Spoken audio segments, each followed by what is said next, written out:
Have you ever thought about planting watermelon seeds inside a banana trunk? This is a simple gardening method that can help keep moisture around the seeds during the early stage.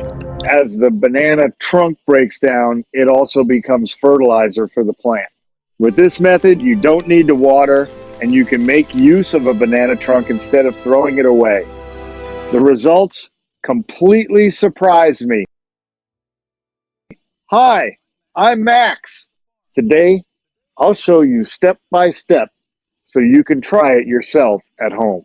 If you enjoy simple, money-saving, and easy gardening tips, don't forget to subscribe and turn on notifications so you won't miss future videos.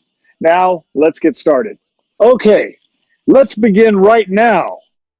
I'll show you 5 simple and easy to follow steps so you can do it at home. Step 1. Prepare a fresh banana trunk. Choose a banana trunk that has just been cut down. The fresher the trunk, the more water it still contains.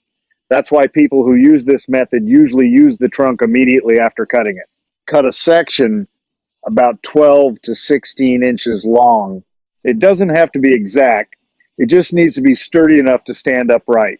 If there's still dirt on the outside or loose outer layers, simply peel them away to expose the clean, firm inner trunk. Once the banana trunk is standing securely, we'll move on to the next step. Step 2. Make the planting holes. Now, we'll make the holes for the seeds. Using a sharp knife, carefully carve 3 small holes into the cut surface of the banana trunk.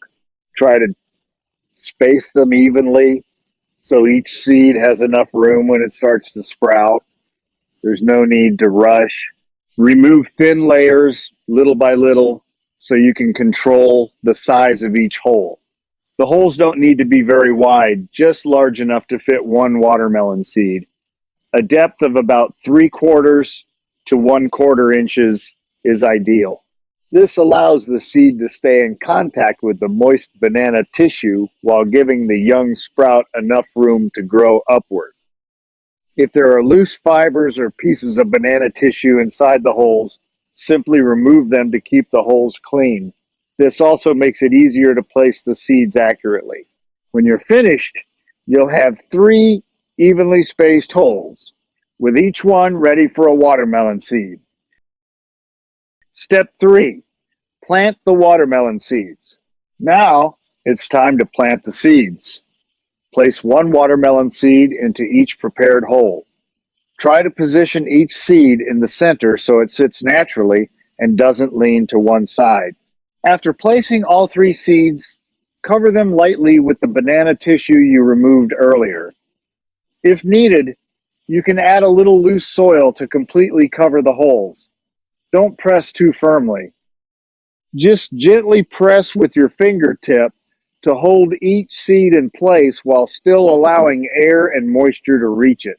When you're done, the top of the banana trunk should look neat, all 3 seeds should be covered, and everything will be ready for the next step. If you made it this far and find this method interesting, don't forget to subscribe and turn on notifications so you won't miss more simple gardening tips, planting experiments, and practical ideas you can easily try at home. Now that the seeds have been planted, let's move on to the next step. Step 4. Bury the entire banana trunk in the ground. Now it's time to bury the banana trunk with the seeds inside. Choose a spot with loose, well-draining soil. Dig a hole deep enough to fit the entire section of the banana trunk. At this point, you can also add a small amount of fertilizer to the bottom of the hole before placing the banana trunk inside. Now place the banana trunk into the hole, making sure the seed holes are facing upward. Then slowly fill the hole with soil until the entire banana trunk is completely covered. Level the soil with your hands and press it down lightly so the soil holds the banana trunk in place. There's no need to pack it tightly. Just make sure the trunk is covered evenly and stays secure underground. You can also add a thin layer of soil over the seed holes to cover the seeds and protect them from direct sunlight. When you're finished, the watermelon seeds will be surrounded by the moist banana trunk and the soil around it, creating favorable conditions for germination. Step 5. Water the seeds. Now it's time to water the seeds for the first time. Use a watering can or a spray bottle to lightly moisten the soil covering the banana trunk. You only need to add enough water to keep the seeds and the surrounding area evenly moist. Don't water too much at one time. Too much water may move the seeds or cause the planting holes to become waterlogged. The banana trunk already contains a large amount of natural moisture, so there's no need to soak the soil. A moderate amount of water is enough to start the germination process. After watering, check the surface again. If you notice any sunken spots or areas with too little soil, simply add a little more soil and level it out. Over the next several days, check the soil moisture regularly. When the top layer of soil starts to dry out, simply add a moderate amount of water to keep the moisture consistent. At this point, your work is done. Now all you need to do is be patient and wait for the watermelon seeds to begin sprouting. Many gardeners are trying this unique method because they believe the banana trunk can help keep the seed area moist during the early stage while gradually breaking down and adding organic matter to the soil.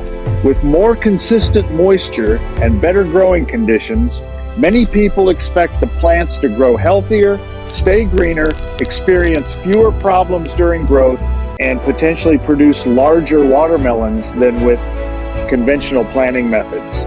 As you can see, this method is very simple and doesn't require expensive materials. Instead of throwing away the banana trunk after cutting it down, you can reuse it to grow many different kinds of plants without needing fertilizer or regular watering. A fresh banana trunk contains a large amount of natural moisture, so it can help keep the area around the seeds moist for a longer time during the early stage, reducing the need for watering over an extended period. As the banana trunk gradually decomposes in the soil, it also becomes a source of organic matter that helps improve the soil structure over time. Is this method more effective than planting seeds the traditional way?